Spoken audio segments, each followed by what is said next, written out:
Ben merci, hein, les amis, de nous écrire en si grand nombre comme ça. On est bien content que vous choisissiez notre émission. Puis là, il y a Cyril aussi qui nous écrivait, Olivier, là, puis qui c'est en lien avec notre prochain sujet parce que Cyril parle de logement abordable. Puis il dit pourquoi le prochain projet du Québec, ça ne serait pas justement de donner des logements abordables. Puis il dit arrêtons avec la lutte contre l'étalement urbain, les taxes, les surtaxes et tout ça. C'est ça qui fait exploser le coût du logement, qui fait qu'aujourd'hui, il y a plein de Québécois qui se retrouvent dans la précarité. Cyril habite à Longueuil. On vous salue, Cyril. Merci de nous écouter. L'abbé Claude Paradis est un habitué de mon émission. C'est un ami que je côtoie depuis de nombreuses années. Merci beaucoup d'être là, Claude. Merci de l'invitation. Tu es prêtre du diocèse de Montréal. Tu as fondé l'organisme Notre-Dame de la Rue. Puis tu as comme repris le flambeau de Pops à l'époque. Et puis on sait, puis à l'époque, ça fait plusieurs années qu'il est mort, mais à l'époque, il y avait déjà un enjeu d'itinérance, mais pas comme aujourd'hui. Non. Aujourd'hui, il y a à peu près, je sais pas, 600 lits et ils sont à peu près 4000 à la rue. Alors... Et ça, c'est juste à Montréal. Puis là, je pense qu'on a perdu... Oui, juste à Montréal. Ouais. Là, je pense qu'on a perdu le contrôle. Et ce que j'ai peur, c'est que Montréal devienne, dans certaines parties de Montréal, ça devienne des ghettos, comme à Vancouver, comme à New York. Alors, j'ai peur qu'on s'en va vers ça. Là. De ce que tu vois aujourd'hui? De ce que je vois. Oui, c'est ce que j'ai peur. On s'enligne vers ça. Oui. S'il ne se passe rien, là, si on ne vire pas, il faut faire un tournant complètement. Là. Évidemment, ton histoire, on s'est parlé cette semaine, puis là, tu m'as tenu au courant de ton histoire personnelle, puis je trouvais que c'était important d'en parler publiquement parce que moi, j'avoue que j'en reviens pas. On va rappeler aux gens qu'avant d'être prêtre, tu as été toi-même dans la rue. Oui. J'ai été itinérant, j'ai mangé dans les poubelles, j'ai fait les refuges à l'époque. Puis là, qu'est-ce qui t'avait amené dans la rue? J'étais parti des cantons de l'Est. Je suis arrivé à Montréal pour travailler, comme beaucoup de personnes font. J'ai pas trouvé de travail, alors je peux pas prendre d'appartement. Ouais. Je peux pas avoir de bien-être, j'ai pas d'adresse. Alors, j'ai commencé à consommer avec les gens qui étaient là. Et la consommation a toujours monté de plus en plus. T'avais quel âge à ce moment-là? Quand je suis arrivé à Montréal, j'avais 20, 21, à peu près, Fait que t'as vécu ce que... Je prenais pas de coke, de cocaïne, mais à Montréal, j'en ai pris là, énormément. Parce que dans la rue... Oui. Je suis qu'est-ce qui... Ouais. Et là, la religion est arrivée, le bon Dieu est arrivé? Oui, tout à fait. Oui. Comment ça s'est passé que tu te sois retrouvé finalement prêtre? C'est tellement une série là, d'événements là, qui s'est passé. Bon, Pops, il m'a aidé beaucoup. Puis l'abbé Christian Beaulieu, qui est très connu au Québec là, par ses conférences et ses livres. Alors, ces deux prêtres-là m'ont beaucoup aidé. Ils t'ont sorti de la rue. Ils m'ont sorti de la rue. C'est le bon Dieu qui m'a sorti de la rue. Oui, ils m'ont pour sorti. M'y renvoyer quand même. C'est ça. Ben oui, ça je dis. Parce que le diocèse, dès que j'ai été ordonné, m'ont envoyé dans la rue. Alors, ça fait longtemps, moi, que je suis dans la rue. Je m'en sors pas. Là.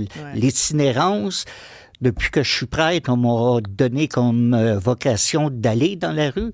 Pour parler aux gens de la rue, aux itinérants, les aider. Oui, ça fait 37 ans que je m'occupe des itinérants là, à Montréal. 37 ans, là.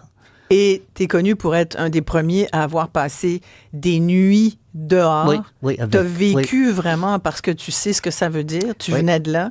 Mais aussi pour essayer de communiquer bien puis de leur tendre la main. Il faut être là où ils sont. Parce que le même prêtre, quand je couchais dehors, il venait me voir parce que je faisais partie de leur groupe. Voilà. Je faisais partie de leur famille. Et je peux témoigner du bien que tu fais dans les rues de Montréal depuis toutes ces années parce qu'il n'y a pas grand monde quand il fait froid puis quand il fait nuit pour aider toutes ces personnes-là.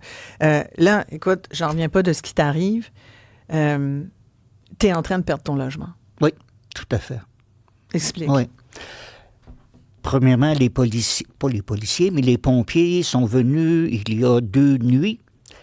Et ils viennent souvent, là, les conduits d'eau et les... Là, tu vis au presbytère. Là. Pour l'instant, ouais. Oui.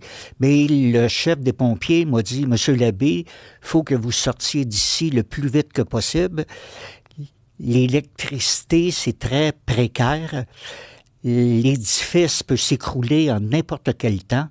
Alors, si je suis là... Il y a de l'amiante. Il y a de la moisissure parce qu'il y a eu des dégâts d'eau. Oui, à grandeur du presbytère. Ensuite...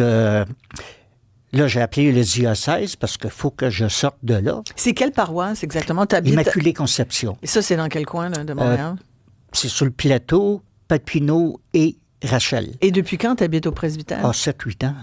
Et donc, moi, je savais pas trop. J'avais l'impression que quand on signait pour le bon Dieu, là, je sais pas si tu savais comment ça marche, Olivier, mais moi, je pensais que, et c'est Claude qui m'a appris que finalement, vous avez un salaire de prêtre, Oui. mais moi, je pensais que vous aviez le logis et, Non, et la faut bouffe, payer. que c'était... Non, c'est le prêtre qui paye le logis et sa nourriture. Donc, tu es responsable de ton logement. Oui. Donc là, il te loge, tu payes un loyer Oui. à l'archevêché, c'est ça? Non, c'est à la paroisse, à la paroisse. Là, au presbytère. Voilà. Sauf qu'en bas de ma chambre de bain, il y a un immense...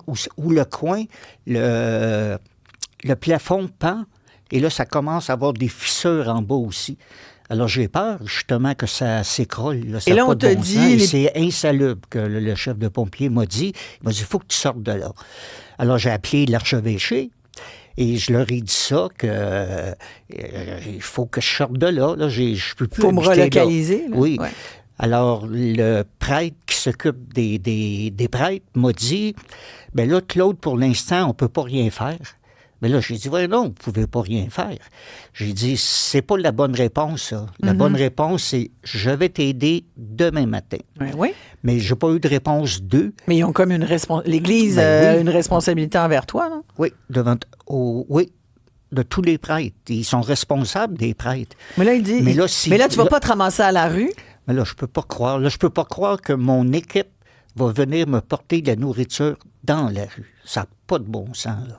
Le curé de la rue? Oui, au curé dans la rue.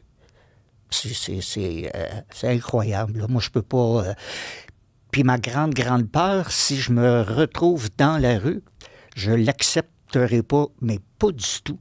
Et si je recommence à consommer dans la rue, moi, je me suicide, je pourrais pas supporter ça. Ben voyons. Ça, c'est impossible. Ah ouais. Je l'ai déjà, là. Non. Non, mais Claude, tu peux pas dire ça, là. Tu peux pas faire ça non plus. Ouais, mais non, t'es pas tout seul. On a du monde autour. Ah oui, il y a beaucoup de monde qui m'aide. On va trouver des façons de t'aider. Ah oui. Mais dans ton histoire, il y a comme tellement de détresse aussi. Puis je sais que... je sais que ça te stresse, puis les dernières années ont été stressantes parce que tu as eu le cancer, tu as eu des opérations. Oui. Là, il faut que tu te remettes en forme. On n'est plus aussi jeune qu'on était. Hein? Non, t'as quel âge? Non, 70. Ouais. Tu pensais que tu aurais cet enjeu-là de te retrouver peut-être face à la rue à nouveau? Jamais j'avais pensé à ça. Jamais. C'est impossible. Tu sais, c'est comme incroyable, là. C'est comme je vis dans un rêve. Un cauchemar? Oui, plus un cauchemar. Ouais, parce que le chef des pompiers m'a dit, Monsieur l'abbé, vous sortez d'ici demain matin. Alors là, qu'est-ce que je fais là, demain matin? Là? Alors, tu ne veux pas aller dormir sur une chaise dans un refuge? Ça n'a pas de bon temps. Ça n'a pas de bon sens. Là. Tu sais, bon, j'ai un local, mais je vais-tu aller me coucher dans le local? Il n'y a pas de lit, il n'y a pas... C'est pas gros. Ben, vous avez vu mon local? Ben, je ne peux pas aller coucher là. Je ne mangerai pas si je couche là. J'aurais pas rien à manger, là.